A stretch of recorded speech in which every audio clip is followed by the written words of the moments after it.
जय जय श्री हरिवंश।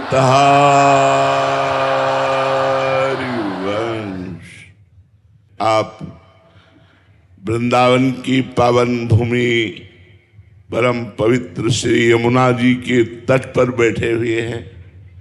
आप कृपा करके दर्शन देने आए, कृपा करके वृंदावन का लाभ लेने आए, इसलिए सबको मन से नमस्कार है, प्रणाम है।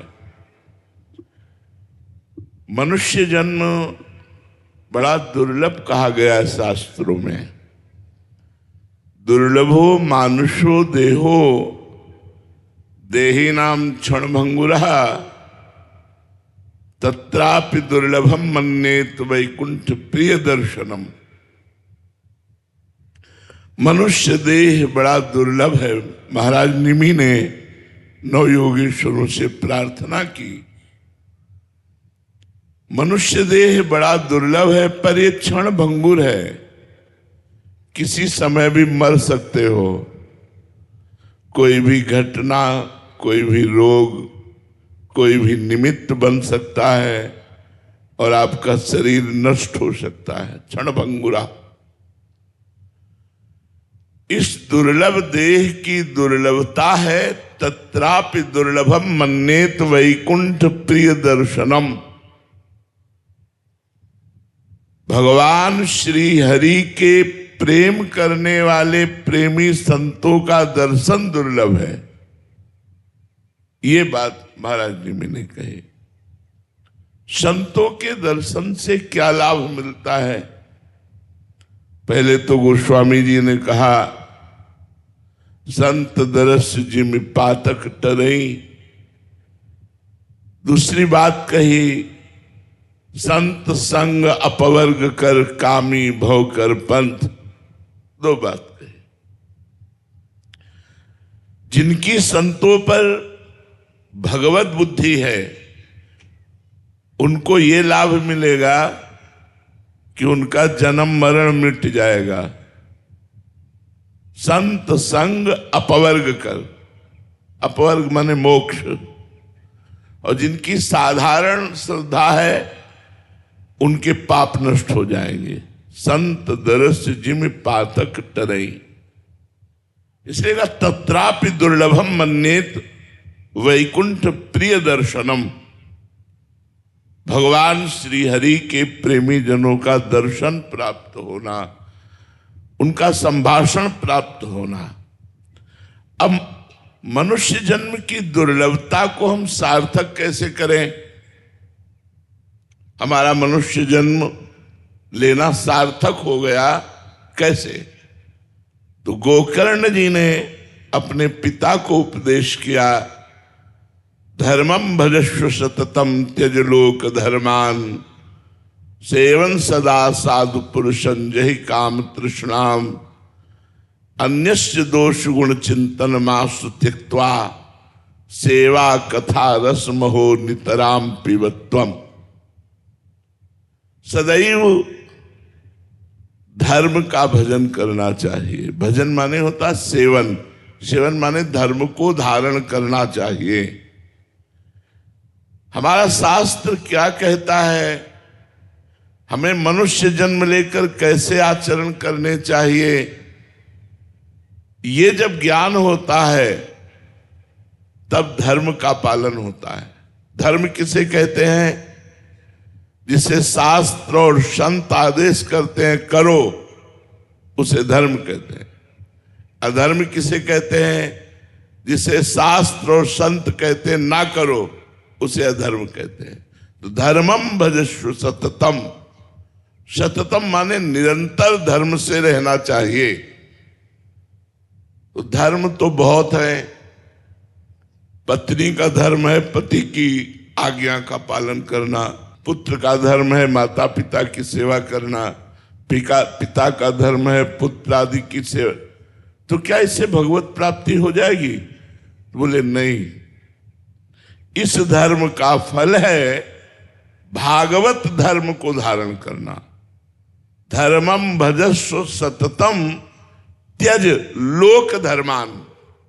इन लोक धर्मों का त्याग करके भागवत धर्म का पालन करो।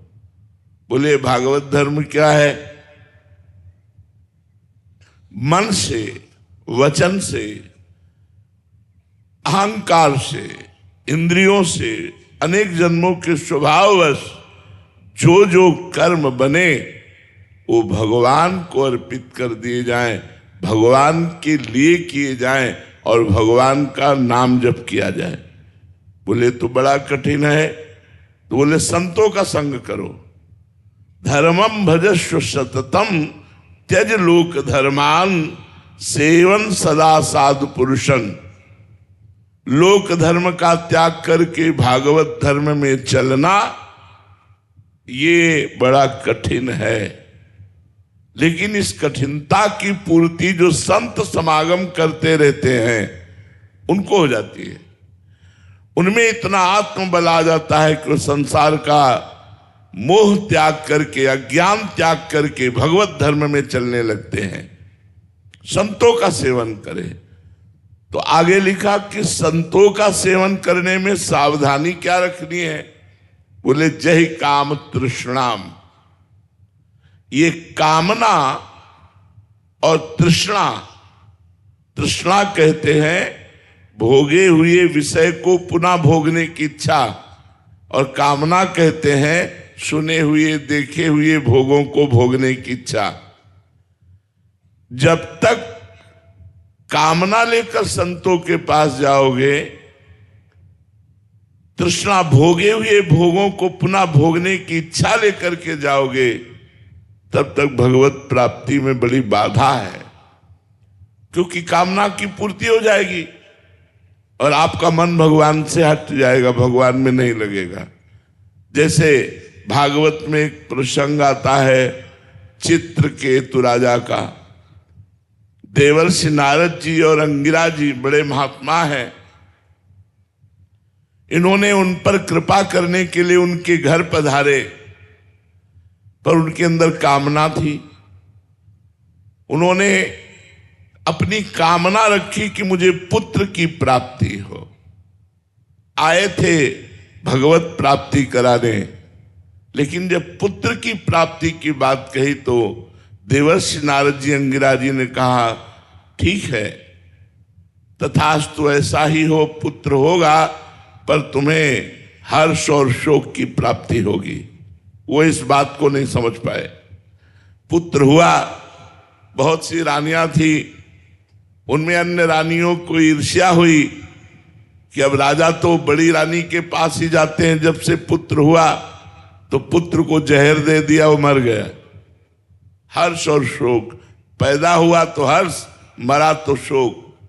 जब वो व्याकुल थे तब फिर देवर्षि नारद जी और अंगिरा जी आए और उनकी व्याकुलता को दूर करने के लिए उस जीवात्मा को बुलाया और कहा देखो तुम्हारे माता पिता बड़े दुखी हो रहे हैं। उस जीवात्मा ने कहा कौन किसका माता पिता? कई बार ये हमारा पुत्र बन चुका है, कई बार कौन क्या बन चुका है, हमारा इससे कोई संबंध नहीं। उनके मोह का नाश हुआ, तब उनको उपदेश किया और वो महाभागवत बन गए। तो जो भागवत धर्म है वो संतों के संग से प्राप्त होता है, पर संत संग का लाभ तभी मिल पाता है जब अन्य कामना और तृष्णा का त्याग हो जाए। तो कहा धर्मम भजस्व सततम त्यज लोक धर्मान सेवन सदा साधु पुरुषन जय काम तृष्णाम अन्यस्य दोष गुण चिंतन मासु त्यक्त्वा। दूसरे के गुण दोषों का चिंतन करना त्याग देना चाहिए। यदि साधना में परिपक्वता लानी है, यदि अपने पुण्य बचाने हैं, तो कभी किसी की निंदा ना करे, किसी का दोष दर्शन न करे। और गुण भी मायाकृत हैं, इसलिए हम गुणों से प्रभावित नहीं होते। सुनो तात मायाकृत गुण दोष अनेक, गुण या उभय न देखी देखी सो अविवेक। ये गुण दोष में संसार रचा हुआ है, इसमें हम सब में भगवान को देखने की चेष्टा करें, गुण दोष की नहीं। तो बोले इतनी सामर्थ्य कैसे आएगी कि हम किसी के गुण ना देखें, किसी के दोष ना देखें? बोले सेवा कथा रसम हो नितराम पिबत्वम। सबको ठाकुर सेवा विराजमान करनी चाहिए, सबके घरों में ठाकुर जी होने चाहिए। ये कलयुग है, ऐसे उपदेशों को मत सुनो कि मूर्ति पूजा मत करो, ये मत करो, वो मत करो। ये सब कलयुग भगवान का तांडव है जो भगवान की आराधना में विघ्न डालते हैं।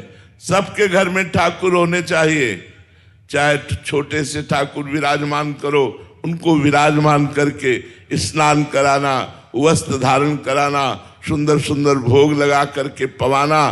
अगर ऐसा करोगे तो निश्चित आपके पाप नष्ट हो जाएंगे, भगवत प्राप्ति होगी। क्योंकि भागवत कहती सेवा कथा रसम हो नितराम पिबत्वम। ठाकुर जी की अष्टयाम सेवा करो, नहीं कर पाते तो 2-3 याम की सेवा करो। और कथा रोज भगवान की चर्चा सुननी चाहिए। इसके लिए कोई समस्या नहीं है, मोबाइल है, आप किसी भी संत भगवान की चर्चा सर्च करके सुन सकते हैं। तो सेवा कथा रस्म हो नितराम पिबत्वम। ठाकुर जी की सेवा हो और भगवान की कथा सुनने को मिले और रोज नाम जप करने को। नाम जप का नियम ले लो। कलयुग भगवान की कृपा से काउंटर चल गया है। तुम्हारे तुलसी की माला लेकर जपने में यदि सुविधा नहीं लग रही है तो काउंटर रख लो, राधा राधा राधा राधा। जो नाम तुम्हें प्रिय हो वो खूब नाम जप करो, या जो गुरु जी ने दिया है खूब नाम जप करो, इसी से तुम्हारा मंगल होगा। गुरु पूजा केवल वस्तुओं से नहीं होती, गुरु को तुम्हारा मन चाहिए। सच्ची मानिए, हम हृदय से कह रहे हैं, हमें तुमसे कुछ नहीं चाहिए, कोई सांसारिक वस्तु नहीं चाहिए, हमें तुम्हारा मन चाहिए। यदि तुम हमारी बात मान जाओ और मन से राधा राधा राधा वल्लभ श्री हरिवंश, राधा वल्लभ श्री हरिवंश रटो, गुरु पूजा हो गई। ये करना चाहिए। बाह्य वस्तुओं से भी पूजा। फल पुष्पत्रम पुष्पम फलम तोयम ये में भक्ता प्रेक्षति, गीता जी में लिखा है।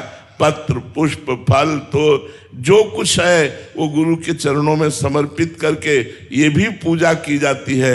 लेकिन सर्वोपम पूजा है गुरु को मन दे देना। इसलिए मन से नाम जप करो, तन से सांसारिक कर्तव्य कर्म का पालन करते हुए उसे कृष्णार्पणम वस्तु करो। उस कर्म को भगवान को समर्पित करो और रोज प्रार्थना करो, हे श्री जी हमारी बुद्धि शुद्ध रहे, हमसे ऐसे आचरण बने जो कभी भी अब हम आपसे विमुख ना होने पावे, आपका चिंतन बनता रहे। यही जीवन का परम लाभ है। खूब नाम जप करो, कोई नशा मत करो, कोई गंदे आचरण मत करो। श्री राधा वल्लभ लाल की।